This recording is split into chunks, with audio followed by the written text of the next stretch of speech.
we'll be talking about it. And if it's good, I think that's good. And a lot will be having to do with Bibi. We're going to be talking about that. But Turkey's been great, and he's been, excellent as far as I'm concerned. I don't know about you. To me, he's been very good. Can you guarantee that? Sure. Yes. Can you tell me a little bit about your relationship with Prime Minister Netanyahu and how important it is for you to see him be pardoned by the Israeli president? Look, he's a wartime prime minister. He's done a phenomenal job. He's taken Israel through a very dangerous period of trauma. Israel with other people might not exist right now, if you want to know the truth. That's a pretty big statement, but it's true. I feel that. You had the wrong prime minister. Israel right now would not exist because they were met with a force the likes of which very few countries could have handled. And we worked together, and we were extremely victorious, to put it mildly. Now I hear that Iran is trying to build up again, and if they are, we're going to have to knock them down. We'll knock them down. We'll knock the hell out of them, but hopefully that's not happening. I heard Iran wants to make a deal. If they want to make a deal, that's much smarter. They could have made a deal the last time before we went through, a big attack on them, and they decided not to make the deal. They wish they made that deal. So I think, again, they should make a deal. They want to make a deal, but sometimes that doesn't happen. Yeah, please. Mr. Trump, right, Nadav Elimelech, 24 News Israel. Would you support the overthrow of the Iranian regime? Of who? Iranian regime. I'm not going to talk about overthrow of a regime. They've got a lot of problems in Iran. They have tremendous inflation. Their economy is bust. Their economy is no good. And I know that people aren't so happy, but don't forget, every time they have a riot or somebody forms a group, little or big, they start shooting people. They kill people. And the people tend to, I've watched this for years, there's tremendous discontent. They form 100,000, 200,000 people. All of a sudden, people start getting shot. And that group disbands pretty quickly. So I've watched it for years. They're vicious, vicious people, yeah. Mr. President, will you support an attack, Israeli attack on Iran if Iran will not have a deal? If Iran will continue with their ballistic missiles and also nuclear weapons? If they will continue with the missiles, yes. The nuclear, fast. Okay? One will be yes, absolutely. The other was, we'll do it immediately. Mr. President, Yaron Avraham from Channel 12 News. What are your plans regarding Gaza for the next few weeks? Well, we're going to be dealing on Gaza. That's why this very great prime minister is here right now. We're talking about Gaza. We're talking about a lot of things. We have about 5 major subjects that we're discussing, and Gaza will be one of those subjects. Mr. President, can you guarantee that the last hostages, Philip, will be released before we continue to the second phase of the Gaza plan? Well, let's put it this way. Every hostage just about that's been released was released because of me, Steve Witkoff, Jared Kushner, my whole team, Marco Rubio, Pete Hegseth. They were all released because of us. None were released in the Biden administration, none. They were all released because of us. Then we had a lack of releases with respect to the dead. And all of a sudden they started coming back because I said, nope, you said you were going to. We have one wonderful young man whose parents are right now inside. And he's, what beautiful parents, a beautiful brother, sister, and like a beautiful family, and they're waiting for the son. It's the only one left, and we're doing everything we can to get his body back. And the parents just said, hopefully he's alive. And I said, I love you to think that way. Okay? President so Trump, everything we can. do you have President Trump? Out of all of these people, and I'm not just talking about the final 20. Right. Look at all of the people. What do you think the total number is? 255. 255. 254 came out, one more. Think of that. And we got them all. President Trump, does the reconstruction of Gaza, President Trump, does the reconstruction of Gaza, does the reconstruction of Gaza will begin even before Hamas is disarmed? I think it's going to begin pretty soon, yeah. Before Hamas He's looking forward to it, so am I. Look, what a mess. What a mess it is. And it's been a mess for centuries, really. It's been a mess for a long time. It's seems to be born for that, but we're gonna straighten it out. No, we're already starting certain things. We're doing things for sanitary conditions and others. But Gaza's a tough place. You know the expression, it's a tough neighborhood. That's truly a tough neighborhood. Yeah, you had a question in the back? Go ahead. Yeah, please, go ahead. I'll ask about the relationship between you and the Prime Minister. What about it? They said that there is no relationship, good relationship between you. I don't think it can be better. We just won a big war together. You know, if we didn't beat Iran, you wouldn't have had peace in the Middle East, because nobody would have been able, the Arab countries who have been fantastic would not have been able to make a deal.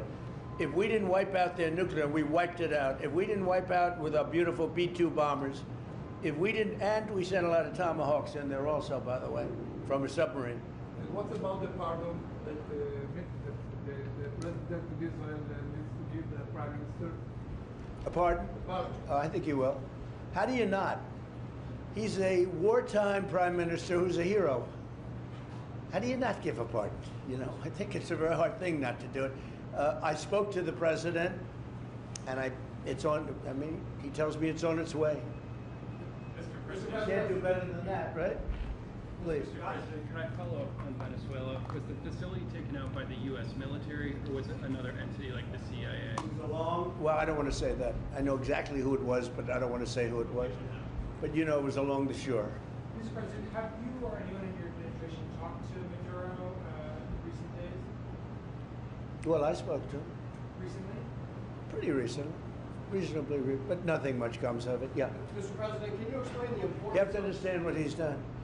They've sent billions of dollars of drugs in, but maybe just as bad, they've sent hundreds of thousands of people in from jails, from prisons, from mental institutions and insane asylums.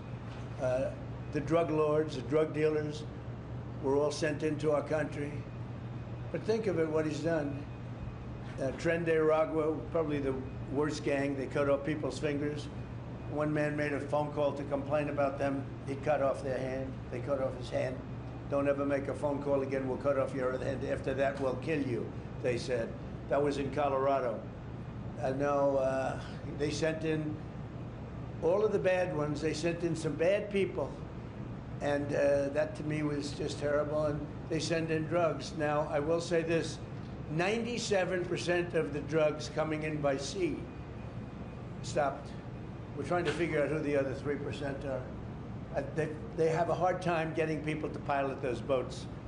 But 97% of the drugs coming in by the ocean, by the sea, by water, are gone.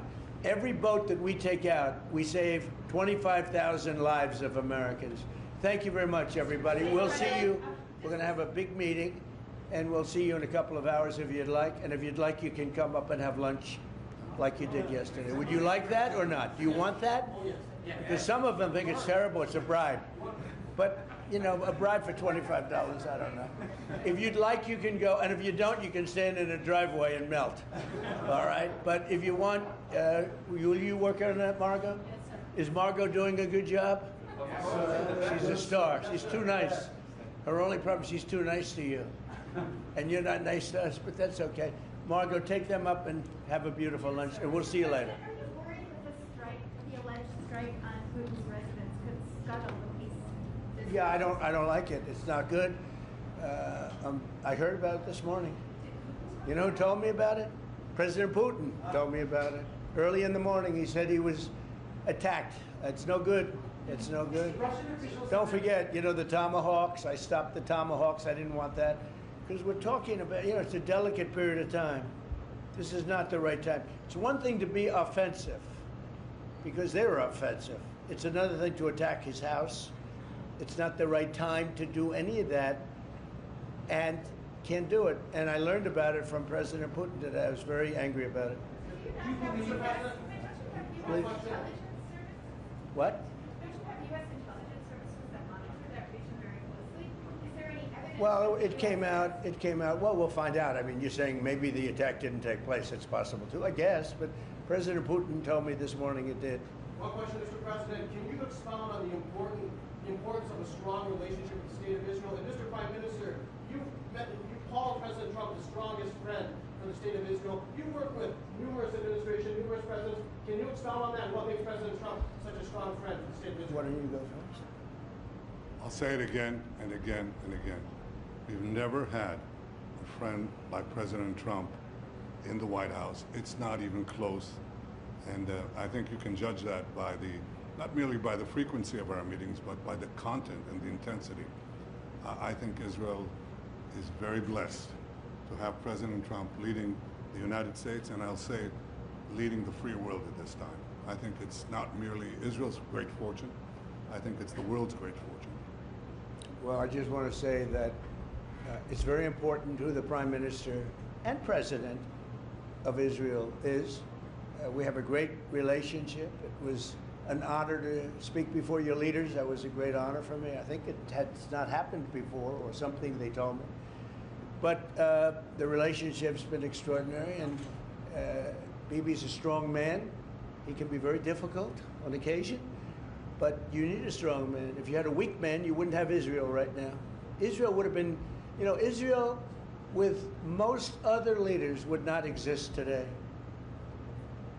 They would not exist. And now they're stronger than ever. Yeah, please. Are you going to ask Netanyahu to sign this agreement with Syria?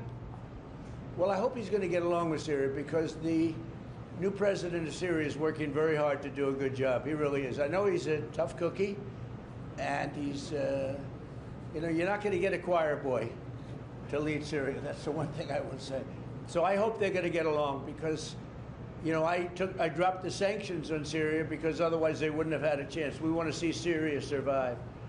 So we're going to be talking about Syria too. Okay. Thank you very much, everybody. Have a good time. Go have a good lunch. Thank you, Mr. Prime President. Minister Netanyahu, Thank there's you. a lot of tax regarding. After you hear these things, I think better to quit now.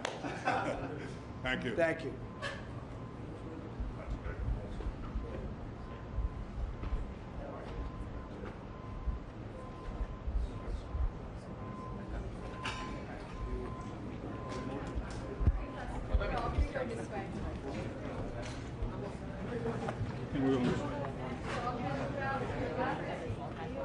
Wait, hold on. President,